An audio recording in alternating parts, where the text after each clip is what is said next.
To all the non-believers, I'm making non.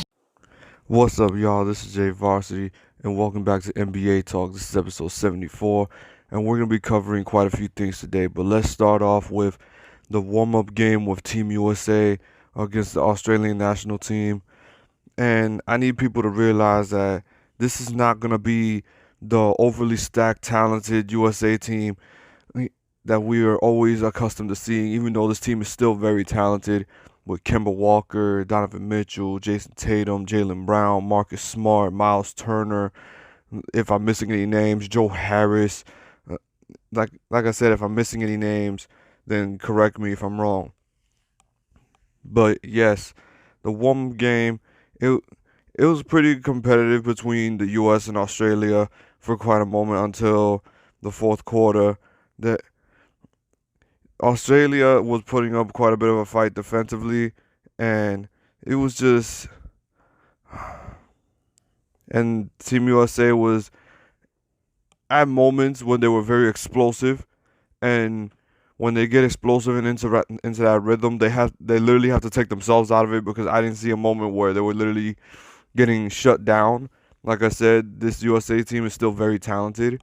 They still got a lot of potential, and a lot of people were upset that all these stars pulled out of Team USA, but a lot of them are just preparing for this upcoming season, and you can't blame them for that, because they want to be as healthy as they can, and they don't want to miss games. They want to keep their teams in contention for possibly winning a championship. So that's why you don't see guys like LeBron, KD, obviously he's hurt, Kyrie, James Harden, Kyle Lowry. You don't see Damian Lillard. You don't see, if I'm missing any names, please correct me. Either way, you're not going to see any of these big stars participating. They just want to be ready for their teams for next season. But yes, back to the coverage. The Australian team. Oh, I forgot to mention, even Ben Simmons pulled out of playing for the Australian national team because he wants to work on his game too. And a lot of people in Australia were upset with him, but you can't be upset with him wanting to work on his craft. But the Australian national team, they put up quite a bit of a fight, because with Matthew Dellavedova, Joe Ingles, they still had Aaron Baines.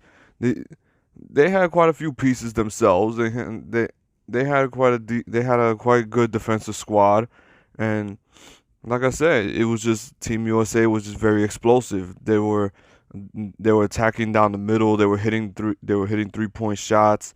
They were forever slashing. I do see a lack of ball movement though. I think it's a lack of ball movement, because I think there's too much of, once one player gets the ball, they're the one that has to finish it. Like I saw Kemba Walker finishing too many layups. Not finishing too many layups. That's not really a problem, but I saw Kemba Walker starting and finishing without passing the ball. I saw the same thing with Donovan Mitchell.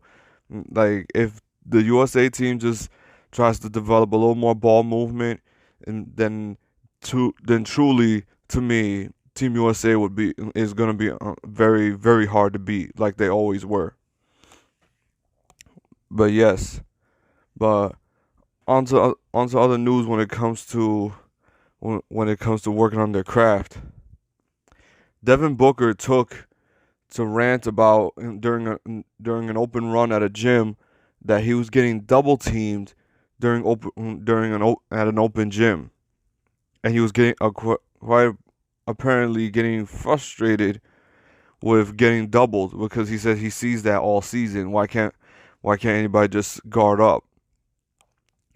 And NBA players have taken into account their intake on Devin Booker's reaction to being double teamed, like stories with how Kobe basically wanted to be triple teamed during open runs because he knew he couldn't be guarded one-on-one. Guys trying to defend the people double teaming him, saying, "Oh, they're working on defensive rotations. Oh, he's a professional basketball player. Of course, you're gonna see double teams because you're a professional." But Kevin Durant even gave his intake like, oh, if you're playing in an open gym, just guard up. We're just playing a pickup game. Like, but I'm sorry, it's just if you want to work on your craft, it's like the best players always get double teamed. Like the best players always get double teamed. KD sees double teams. LeBron sees double teams. Kawhi sees double teams. Kyrie sees double teams. Steph sees double teams. James Harden sees double teams.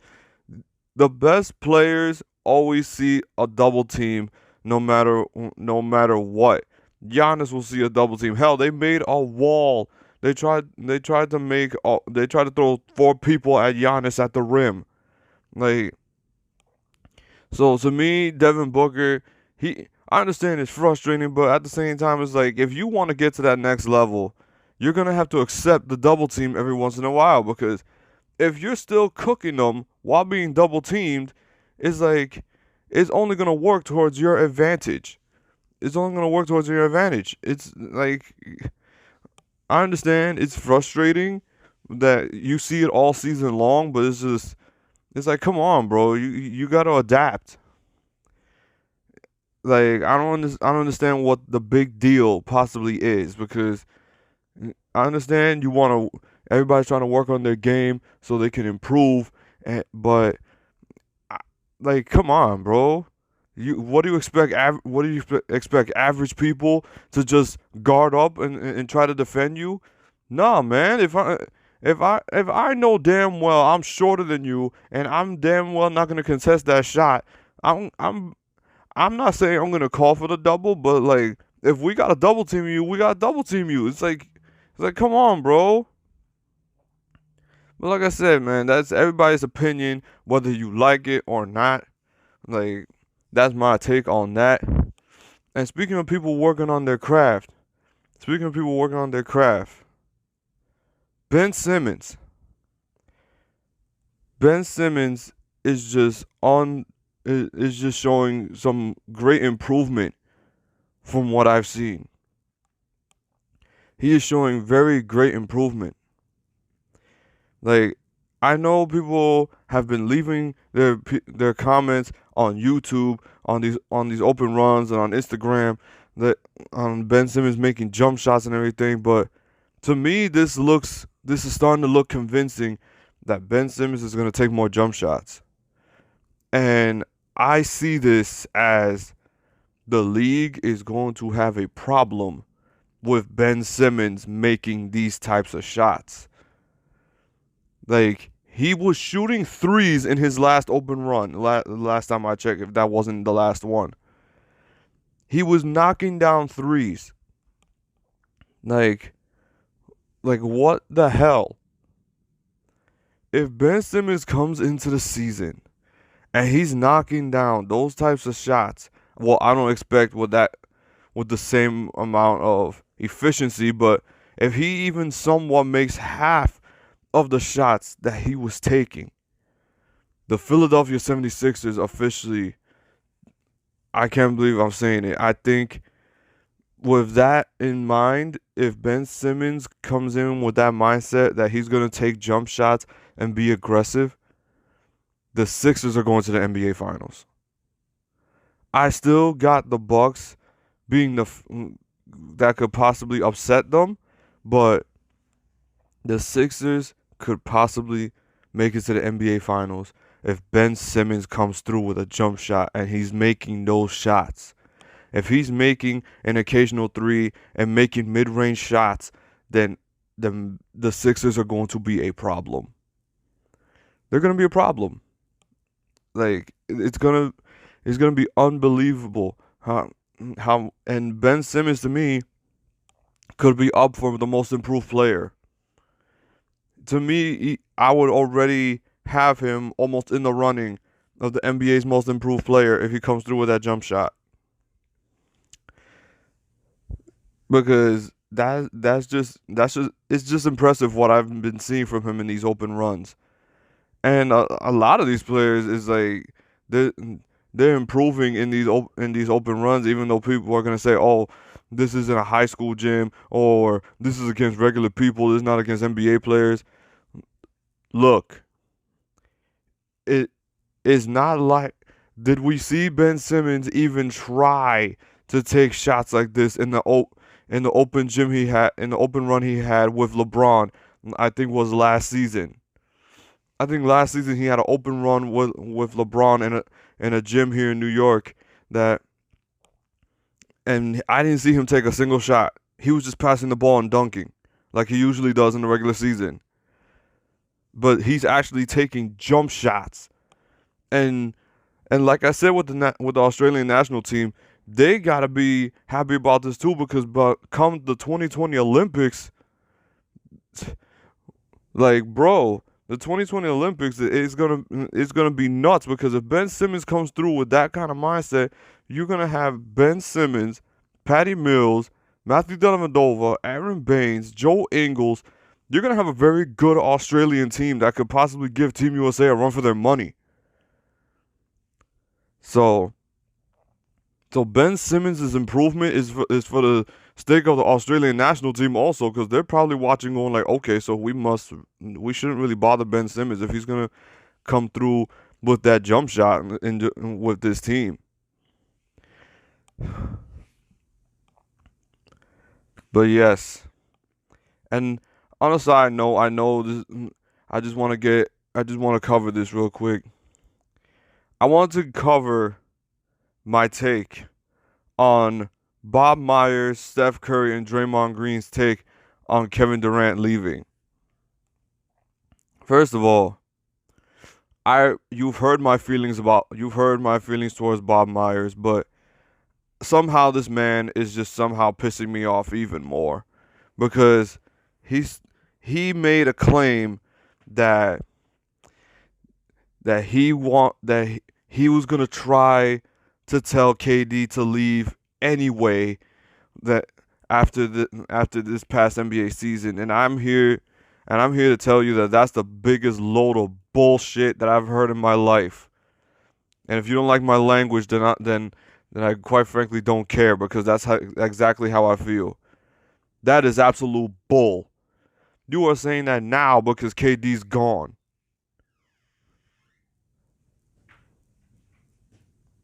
Yes, sorry, I was a little distracted, but yes, you're only saying that because KD left, and I hate when people develop this fake attitude whenever somebody leaves them or something like that, and this sob story that Bob Myers keeps trying to put on to make people feel bad for him, to make people feel bad for the Warriors, it's just despicable.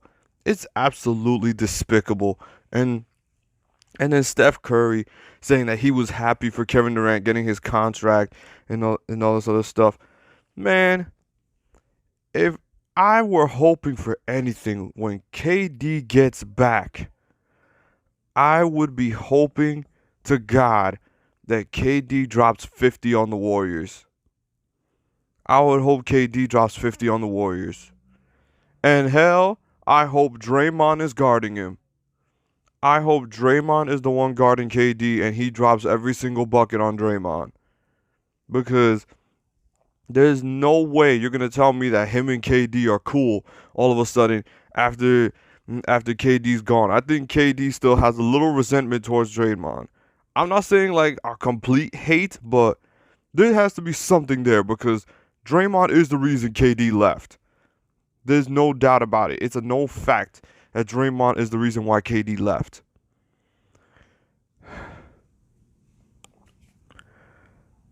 But yeah, that's my frustration towards that.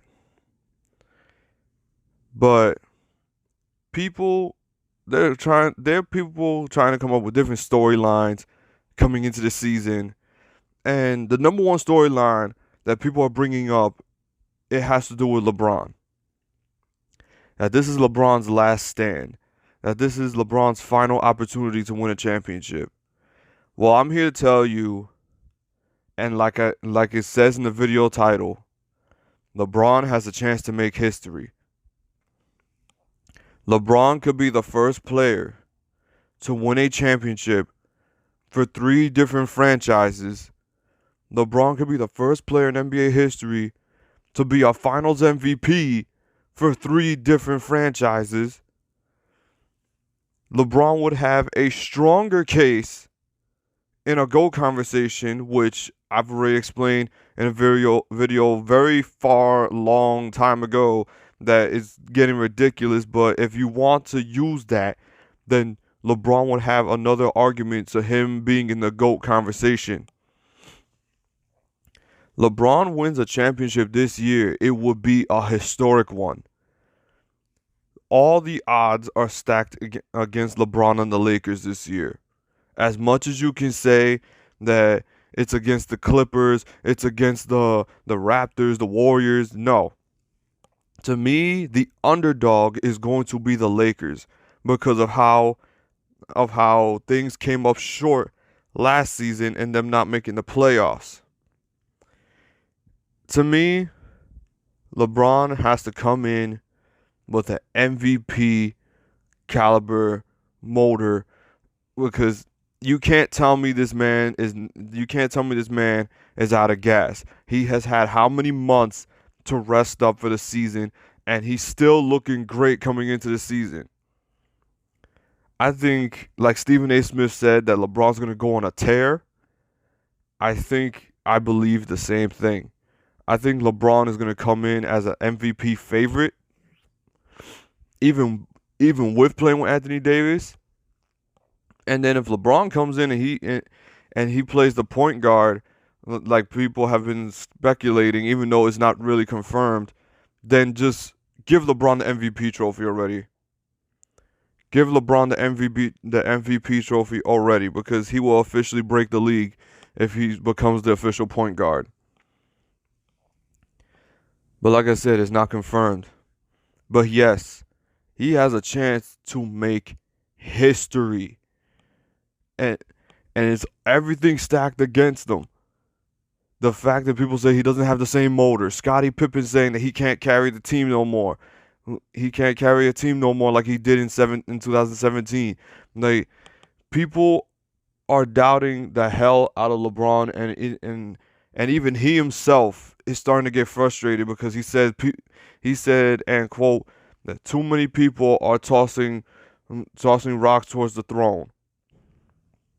So LeBron is going to come in, I would expect, with a killer mindset. Like, he's going to come in saying, I'm going to win this championship. And to me, the thing that's going to motivate him the most is the Clippers. Just knowing the fact that the Clippers have PG and Kawhi, and that's going to be LeBron's biggest challenge, is dealing with the Clippers. The Clippers and that roster with Patrick Beverly, with Kawhi Leonard, Paul George, Harkless, Montrezl Harrell, Zubac, Lou Williams. To me, that's gonna be it's gonna be a tough challenge, but I think the Lakers can do it. The Lakers, to me, have a chance to win it all, and LeBron James, if he wins this championship, it will be a historic one, because to me, I never expected LeBron to beat Jordan in championships, but I say, in case if LeBron wins this championship, he has officially nothing else to prove, because this is his legacy on the line in this season. This is his legacy on the line this season. He has to prove that he is still one of the top players in the game. He has to prove that he's still the number one player in the league. Now that KD is going to be out for a while, and people had him skyrocketing over LeBron, and they got Kawhi, they're tossing Kawhi's name at his throne. He's got something to prove, and you know what happens when LeBron feels like he's got something to prove.